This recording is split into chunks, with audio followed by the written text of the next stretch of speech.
Asalaamu calaykum daawadayaal kusoo dhawaada mar kale iyo mid ka mid ah casharadii ku saabsanaa barashada luqadda Englishka. Casharkan waa casharkii toddobaad buuggii The Lady or the Tiger. Sidoo kale waa casharkii ugu dambeeyey ee buuggaas. Sida aan la wada socono buuggii waa uu dhammaaday oo qeybtii lixaad ayaa ugu dambeysay, laakiinse qeybtan waa qeyb yar oo ah dhamaadka buugga ama gabagabada buugga.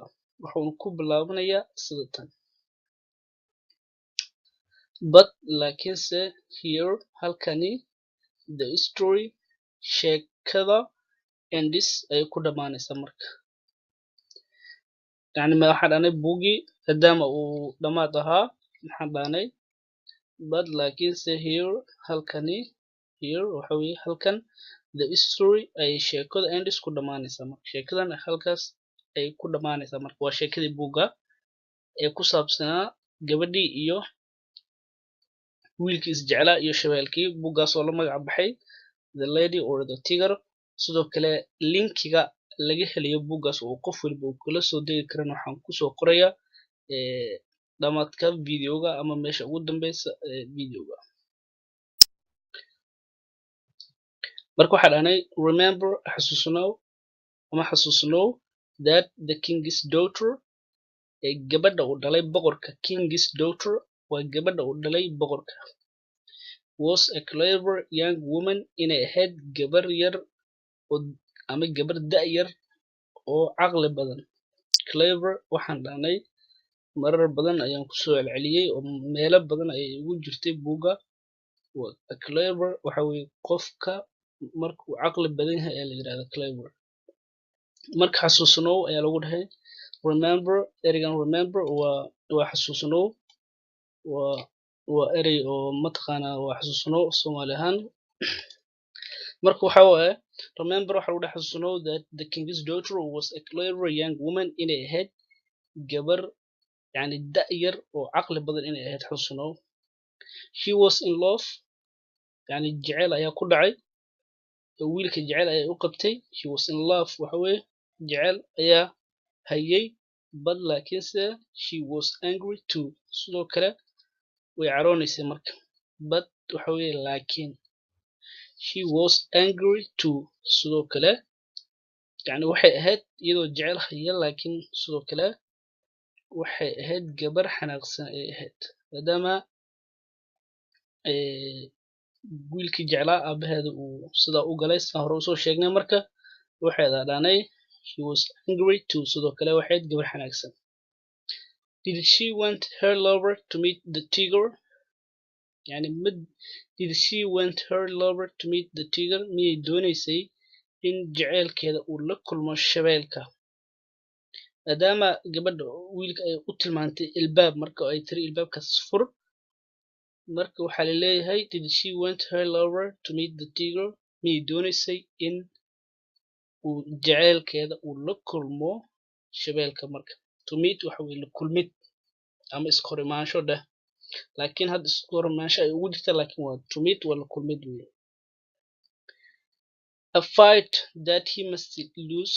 marka waxay doonaysaa in ninkeeda ama wiilka ay jecleed ama jaceylkeeda uu ka hor yimaado shabeelka uu la dagaalamo, sidaa darteed uu mataqaana dagaal uu ku galo. dagaalkaas oo ay tahay ama ay qasab ku tahay wiilka inuu lumiyo marka.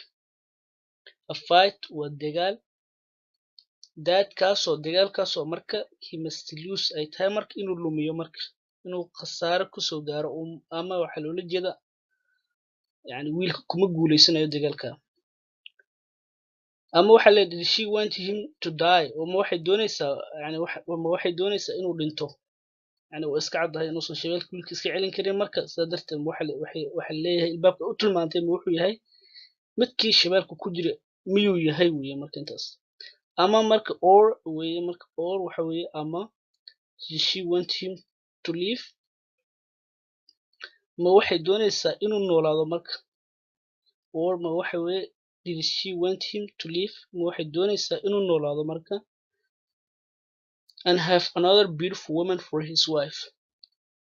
ma waxay doonaysaa inuu noolaado isla markaasna marka and waxa weeye waa xiriiriye waa conjunction marka waxa leeyahay and ama waxay doonaysaa marka isla markaana way marka anta ay ugu jirtaa siyaabo badan loo fasiri karaa markay meelahan ku jirto laakiin hadda waa and oo isla markaas marka have another beautiful woman for his wife isla markaas marka oo ay doonayso waxay doonaysaa inuu noolaado xilligaas oo marka uu gabar kale xaaskiisa ay noqonayso marka and have another beautiful woman for his wife marka ma waxay doonaysaa inuu noolaado ama waxa su-aasha macnaha hadalka guud waxa weeye ma waxay u tilmaantay ilbaabkii gabadha ay ku jirtay si isla markaasna ay gabadha kale xaaskiis u noqoto gabadhaas oo qurux badan marka another beautiful woman for his wife waxay doonaysaa inuu noolaado oo isla markaasna gabadh kale oo qurux badan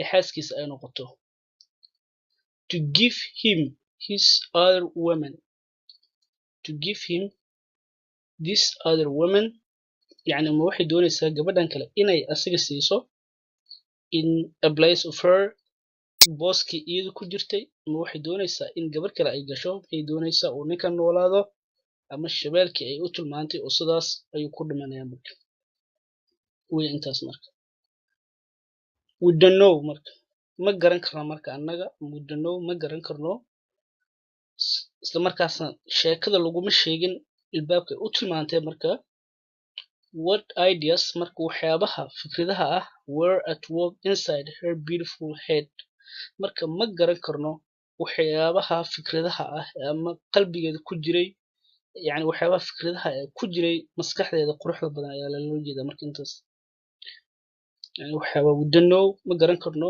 what ideas yani fikradaha were at work inside her beautiful head marka inside waxa weeye waa gudaha her beautiful head waxa weeye yani maskaxdeeda quruxda badan marka madaxeeda macnaa maskaxdeeda ayaa marka la amaanaya maadaama gabar yani caqli badan ay ahayd marka sidaa darteed ayaa loogu yiri her beautiful head marka ma garan karno yani waxyaaba ay maskaxdeeda ay ka shaqaysiinaysay maskaxdeeda qurux badan waxyaaba ay ku fikraysay ma garan karno lamana oga meesha ay u tilmaantay ilbaabku u tilmaantay ilbaabku lama oga oo buugga laguma sheegin oo sheekada dhammaadkeeda laguma sheegin marka gabagabadii su-aalahan ayaa ugu dambeeya marka tell me what do you think ii sheeg marka tell me waxa weeye waa ii sheeg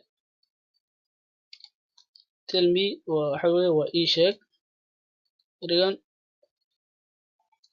what do you think waxaad u malaynayso marka ii sheeg which did she choose ilbaabkii ay u doortay marka ilbaabkii ay u doortay choose waxa weeye waa u doorid marka waxa la dooranayo marka ilbaabkii ayay marka iyad u doortay oo mataqaana u tilmaamaysa ilbaabku ahaa what was behind that door marka ilbaabkaas ay u doortay ama u tilmaantay maxaa ka dambeeyay marka wax ka dambeeyay oo gadaashiis ku jiray muxuu ahaa marka the lady yani haweeneydii ama gabadhii yaa la dhihi karaa the lady or amase the tiger shabeelka ayuu ahaa marka yani waxay u tilmaantay ma wuxuu ahaa shabeelkii miyuu ahaa ama wuxuu ahaa yani gabadhii ayuu ahaa marka intaas yani maadaama lagu sheegin marka waxaa la yidhi waxa ka dambeeyay ilbaabka u tilmaantay wiil gabadhii miya ku jirtay ama shabeelkii halkaas ayaan kusoo gabagabeynayaa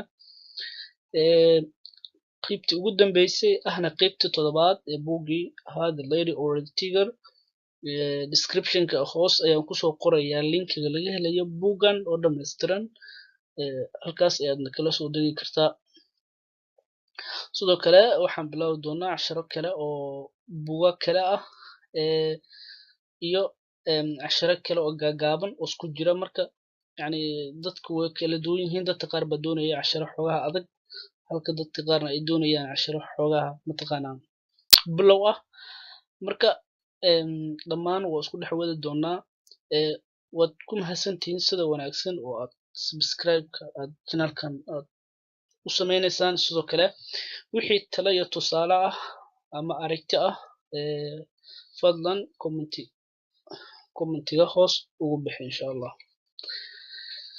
marka intaan muuqaal kale aan ku kulmi doono waxaan idinkaga tegayaa sidaas iyo nabadgelyo.